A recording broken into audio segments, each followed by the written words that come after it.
জয় মা চামুণ্ডা। ৰাশিফলৰ ভিডিঅ'লৈ আপোনালোক সকলোকে স্বাগতম জনাইছো।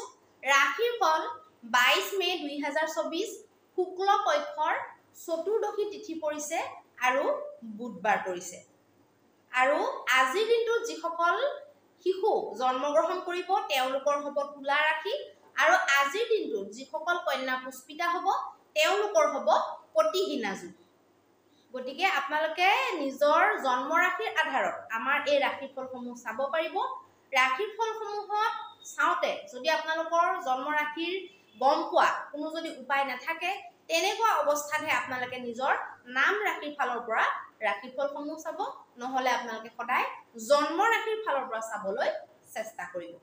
এতিয়া আহকচোন আমি মেষৰ পৰা মীনলৈকে প্ৰত্যেকটো ৰাশিৰে দিনটোৰ বিষয়ে আমি আলোচনা কৰোঁ। প্ৰথমতে আহিলে মেষ ৰাশি। মেষ ৰাশিৰ শুভ সংবাদ, যিকোনো শুভ কাম আৰম্ভ হোৱা, যিকোনো শুভ চিন্তাধাৰা মনলৈ অহা বা যিকোনো কাম আপোনালোকৰ পক্ষে সিদ্ধি হোৱাৰ সংকেত দেখা গৈছে। যিকোনো ছাইডে আপোনালোকে গ'লে লাভালাভৰ পৰিস্থিতি দেখা গৈছে। যিকোনো শুভতা, যিকোনো ভাগ্য আপোনালোকৰ জীৱনত আগমন হ'ব পাৰে বা যিকোনো শুভ কাম আপোনালোকে এই দিনটোত কৰিব পাৰে। বৃষৰ কাৰণে কিন্তু বহুত ভাল বুলি ক'ব নোৱাৰি। বৈবাহিক ক্ষেত্ৰত বহুত বেছি সাৱধান হ'ব। মানসিকভাৱে আপোনালোকে বিভ্ৰান্তিত থাকিব পাৰে, ডিচিশ্যন ল'বলৈ অসুবিধা হ'ব পাৰে। কোনফালে কি কৰিলে কি হ'ব একো তত ধৰিব নোৱাৰিব পাৰে। গতিকে অকণমান এইবিলাক ক্ষেত্ৰত সাৱধান হোৱাটো দৰকাৰী। কোনো ধৰণৰ শুভ কাম নকৰিব আৰু কোনো ধৰণৰ বিবাদত আপোনালোকে নপৰাকৈ দিনটো পাৰ কৰিবলৈ চেষ্টা কৰিলে আপোনালোকৰ কাৰণে শুভ হ'ব। এতিয়া আহিলে মিথুনৰ কাৰণে। মিথুনৰ কাৰণে শুভ দেখা গৈছে সন্তানৰ ক্ষেত্ৰত, শিক্ষাৰ ক্ষেত্ৰত, প্ৰেমৰ ক্ষেত্ৰত বা যিকোনো ব্যৱসায়িক লেনদেন, প্ৰেমৰ ক্ষেত্ৰত প্ৰস্তাৱ দিয়া, যিকোনো যদি উলঝন হৈ আছিলে সেইটো প্ৰব্লেমটো ছল্ভ কৰাৰ ক্ষেত্ৰত যিকোনো তেনেকুৱা ধৰণৰ শুভ কামবিলাক আপোনালোকে কৰিব পাৰিব। দিনটো আপোনালোকৰ পক্ষে থকাটো দেখা গৈছে। এতিয়া আহকচোন কৰ্কটৰ বিষয়ে আমি আলোচনা কৰোঁ। কৰ্কটৰ কাৰণে মানসিকভাৱে অকণমান বিভ্ৰান্তিৰ সময়। কি কৰিম কি নকৰিম বা কেনেকে কি হ'ব এইবিলাক গুণি ভাবি থাকোঁতে আপোনালোকৰ সময় নষ্ট হ'ব পাৰে। আৰু আপোনালোকৰ যিকোনো বন্ধুৰ লগত বিবাদ আদি হোৱাৰ সম্ভাৱনা আছে। গতিকে বিবাদ যাতে নহয়, বিবাদ হ'বলগীয়া নিচিনা কথাবিলাক আপোনালোকে নকৈ পেলাই যিকোনো ক্ষেত্ৰতে যিকোনো পৰিস্থিতিত কম কথা কৈ পেলাই আপোনালোকে বস্তুটো সমাধা কৰিবলৈ আপোনালোকে চেষ্টা কৰক। আৰু বহুত ডাঙৰ পইচাৰ নিৱেশ আদি শুভ কাম আদি আপোনালোকৰ কাৰণে ঠিক নহ'ব। এতিয়া সিংহৰ কাৰণে। সিংহৰ কাৰণে পৰাক্ৰমৰ দিন। যিকোনো কামৰ ক্ষেত্ৰত দৌৰা দৌৰি আপোনালোকে কৰিব পাৰিব। যিমান ইচ্ছা যায় বা যিমান কামটোৰ কাৰণে লাগে সিমানে দৌৰা দৌৰি আপোনালোকে কৰিব পাৰে। সেই দৌৰা দৌৰিবিলাক যে আপোনালোকে কৰিব সেইটো কিন্তু ফলীভূত হ'ব, কামত লাগিব, কামত নিদিয়াকে নাথাকিব। আৰু আপোনালোকে যিকোনো কাম অকণমান বেছিকেই এডভান্স আপোনালোকে কৰি থৈ দিব পাৰে। উৎসাহত বা উল্লাসত আপোনালোকে এডভান্স কিবা এটা কাম আপোনালোকে নিজৰ জীৱনৰ দৰকাৰী কাম আপোনালোকে কমপ্লিট কৰি থৈ দিব পাৰে। তেনেকুৱা ধৰণৰ সংকেত আপোনালোকৰ কাৰণে দেখা গৈছে। যাতায়াতৰ লগত জড়িত হৈ কাম কৰা সকলে নেটৱৰ্কিং, চেলছ, মাৰ্কেটিং, মুঠতে এনেকুৱা ছেক্টৰত থকাখিনিৰ কাৰণে অত্যন্ত শুভ। যিকোনো মানুহ যদি আপোনালোকে নতুনকৈ লগ ধৰিম বুলি ভাবিছে, মিটিং কৰিম বুলি ভাবিছে, কিবা মহত্বপূৰ্ণ আপোনালোকে ডিছকাশ্যন কৰিব লগা আছে, ক'ৰবাত ছুটি ভ্ৰমণত যাব লগা আছে, তেতিয়াহ'লে আপোনালোকে কৰিব পাৰিব। এতিয়া আহকচোন কন্যাৰ কাৰণে আমি চাই লওঁ।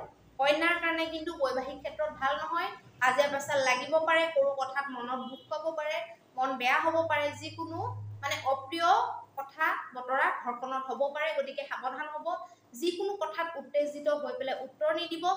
বাণীত সংযম কৰি ৰাখিব, বাণীত নিয়ন্ত্ৰণ ৰাখিব, তেতিয়াহ'লে আপোনালোকৰ দিনটো ভালে কুশলে যাব। আৰু যিখিনি নিজৰ কৰণীয় কামখিনি বৰ গুৰুত্ব দি বৰ হৃদয়েৰে কৰিবলৈ চেষ্টা কৰিব। এতিয়া আহকচোন তুলাৰ কাৰণে। তুলাই যিকোনো কামত আপোনালোকে মনোনিৱেশ কৰিব পাৰে। লাগিলে সেইটো শাৰীৰিক বল প্ৰয়োগ কৰা কাম হওক, লাগিলে মানসিক হওক বা যেনেকুৱা বুদ্ধি খটুৱাই কৰাই কাম হওক, পেণ্ডিং থৈ দিয়া কাম, নতুন কাম, যিকোনো নতুন আইডিয়াৰ ওপৰত ডিছকাশ্যন কৰা, সেইটোৰ ওপৰত ভবা চিন্তা কৰা, কথা বতৰা পতা, তেনেকুৱা ধৰণৰ প্ৰত্যেকটো কাম আপোনালোকে কৰিব পাৰে। শুভ আপোনালোকৰ কাৰণে হ'ব পাৰে। যিকোনো শুভ সংবাদ আপোনালোকে প্ৰাপ্তি কৰিব পাৰে বা মনটো আপোনালোকৰ খুব উৎসাহেৰে পৰিপূৰ্ণ হৈ থাকিব পাৰে। এতিয়া আহকচোন আমি বৃশ্চিকৰ কাৰণে কওঁ। বৃশ্চিকৰ কাৰণে ভাল নহয়। মানসিক চিন্তা আপোনালোকৰ বনি থাকিব। মানসিকভাৱে আপোনালোকে বিভ্ৰান্তিত থাকিব পাৰে, মনটো অকণমান আপোনালোকৰ ডেমেজ হৈ থাকিব পাৰে, যিকোনো কথা আকাশ পাতাল ভাবি পেলাই আপোনালোকৰ মনটো বেয়া লাগিব পাৰে, বা কিবা অসফলতাক লৈ আপোনালোকৰ মনটো কিবা অকণমান মানে একদম গভীৰতাত ডুব গৈ থাকিব পাৰে, বা আপোনালোকৰ বৰ অন্তৰে অন্তৰে মানুহক ক'ব নোৱাৰে কিন্তু দুখ লাগি থাকিব পাৰে। গতিকে এই বস্তুবিলাকৰ পৰা আপোনালোকে যিমানে ওলাবলৈ চেষ্টা কৰিব, আৰু যিমানে অনাগত দিনত কিখিনি দৰকাৰী সেইটোত যিমানে গুৰুত্ব দিব, সিমানে আপোনালোকৰ কাৰণে ভাল হ'ব। যিখিনি বেয়া হ'ল সেইখিনি ভাবি সময় নষ্ট নকৰি আপোনালোকে নিজৰ পাৰ্চনেলিটি ডেভেলপ কৰাত, নিজৰ স্কিল ডেভেলপ কৰাত যদি গুৰুত্ব দিয়ে, তেতিয়াহ'লে নিশ্চয় আপোনালোকৰ কাৰণে শুভ হ'ব। এতিয়া আহকচোন আমি ধনুৰ কথা আলোচনা কৰোঁ। ধনুৰ কাৰণে অত্যন্ত শুভ দিন দেখা গৈছে পইচাৰ লেনদেনৰ ক্ষেত্ৰত, যিকোনো বাকী লেনদেনৰ ক্ষেত্ৰতো, প্ৰেমৰ ক্ষেত্ৰত হওক, ভ্ৰমণৰ ক্ষেত্ৰত, বৈবাহিক যদি নতুন বৈবাহিক সম্পৰ্ক আৰম্ভ হৈছে, আপোনালোকে ফুৰিবলৈ যাওঁ বুলিলে আপোনালোকে যাব পাৰে, বা প্ৰেমিক প্ৰেমিকাসকলৰ কাৰণেও সুন্দৰ দিন দেখা গৈছে। মুঠতে যিকোনো লাভালাভৰ স্থিতি আপোনালোকৰ জীৱনৰ কাৰণে মানে বনিব পাৰে, বা আপোনালোকৰ লাইফত যিকোনো লাভৰ স্থিতি আপোনালোকৰ কাৰণে তৈয়াৰ হ'ব পাৰে। এতিয়া আহকচোন মকৰৰ কাৰণে আমি কৈ লওঁ। মকৰৰ কাৰণে কাৰ্যক্ষেত্ৰত অকণমান উখল মাখল, অকণমান বিভ্ৰান্তি, অকণমান চিন্তা, অকণমান হতাশা, বা অকণমান সিদ্ধান্ত লোৱাত অসুবিধা হ'ব পাৰে। যিকোনো কাগজীয়া কাম কৰোঁতে সাৱধান হ'ব, চাইন কৰোঁতে কাগজত সাৱধান হ'ব, যিকোনো বহুত ডাঙৰ কাম আজিৰ দিনটোত আপোনালোকে নকৰিব, আৰু মানুহৰ ইজনৰ কথা সিজনৰ আগত আপোনালোকে নক'ব, তেতিয়া আপোনালোকৰ ইমেজটো বেয়া হোৱাৰ সম্ভাৱনা বহুত দেখুৱাইছে। মাক বাপেকৰ লগত যিমান পাৰে ৰিলেশ্যনটো মেইনটেইন কৰি চলিবলৈ চেষ্টা কৰিব, সিমানে আপোনালোকৰ কাৰণে মংগলকাৰী হ'ব। এতিয়া আহকচোন আমি কুম্ভৰ বিষয়ে কওঁ। কুম্ভ ৰাশিৰ কাৰণে ভাগ্যদায়ক দিন দেখা গৈছে। যিকোনো নতুন কাম, যিকোনো পেণ্ডিং থৈ দিয়া কাম, ভ্ৰমণৰ কাম, বা যেনেকুৱা কামেই নহওক আপোনালোকৰ কাৰণে শুভ, ভাগ্যদায়ী, বা আপোনালোকৰ কাৰণে কিবা এটা কামত অহা, মানে আপোনালোকৰ কাৰণে কিবা এটা ফলীভূত হোৱাৰ এই দিনটোৰ যিকোনো কাম আপোনালোকৰ কাৰণে, আপোনালোকৰ জীৱনত কিবা এটা নহয় কিবা এটা ভেলু এড কৰা, কিবা এটা নহয় কিবা এটা মহত্ব ৰখা আপোনালোকৰ কাৰণে দেখা গৈছে। শুভ কামবিলাক আপোনালোকে নিশ্চিন্ত হৈ কৰিব পাৰে। এতিয়া আমি মীনৰ বিষয়ে আলোচনা কৰিম। মীনৰ কাৰণে কিন্তু শুভ নহয়। মানসিক চিন্তা দেখা গৈছে, হতাশা দেখা গৈছে, দুমোজাত পৰি থকা দেখা গৈছে, কনফিউজনত আছে কি কৰিব কি নকৰিব, আৰু মানসিকভাৱে বৰ বেয়া ধৰণৰ এটা এলাহে আপোনালোকৰ মনটো ভিতৰি ভিতৰি বেৰি ধৰি থাকিব পাৰে। এলাহৰ কাৰণে আপোনালোকে জীৱনত বাধা পাব পাৰে, এলাহৰ কাৰণে আপোনালোকৰ সফলতাত বাধা আহিব পাৰে, আৰু মনটো বেছি ইফালে সিফালে গৈ থকা, মানে মানুহটোতো একে ঠাইতে পৰি থাকিব, কিন্তু মনটো মানে এশ ঠাইত, 200 ঠাইত, 500 ঠাইত মনটো ঘূৰি থাকিব।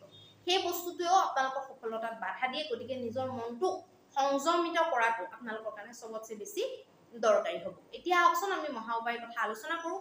মহা উপায়ত আপোনালোকে দেৱী ত্ৰিপুৰা সুন্দৰী দেৱীৰ যদি আপোনালোকৰ ঘৰৰ ওচৰত যদি মন্দিৰ আছে, বা ত্ৰিপুৰা সুন্দৰীৰ যদি কোনো মন্দিৰ নাই, তেতিয়াহ'লে যিকোনো আপোনালোকে গণেশ মন্দিৰত গৈ পেলাই আপোনালোকে এটা কেঁচা বাকলি থকা নাৰিকল আৰু বগা বা হালধীয়া আপোনালোকে মিঠাই অৰ্পণ কৰি পেলাই, ডাঙৰ অলপমান চাইজত ডাঙৰ আপোনালোকে এগছ ঘিউ চাকি প্ৰজ্বলিত কৰি, আপোনালোকে দিনটোৰ অশুভতা যদি কিবা হ'বলগীয়া আছে সেইখিনি ৰাশি ফলমতে আপোনালোকে কৈ দিলে, বা মনৰ ব্যথাসমূহ আপোনালোকে ৰাতিপুৱাতে যদি গৈ পেলাই সেইটো কাম কৰি কৈ দিয়ে, তেতিয়াহ'লে আপোনালোকে বহুত পাৰ্চেণ্টেজ ৰিলিফ পাব পাৰিব। ধন্যবাদ।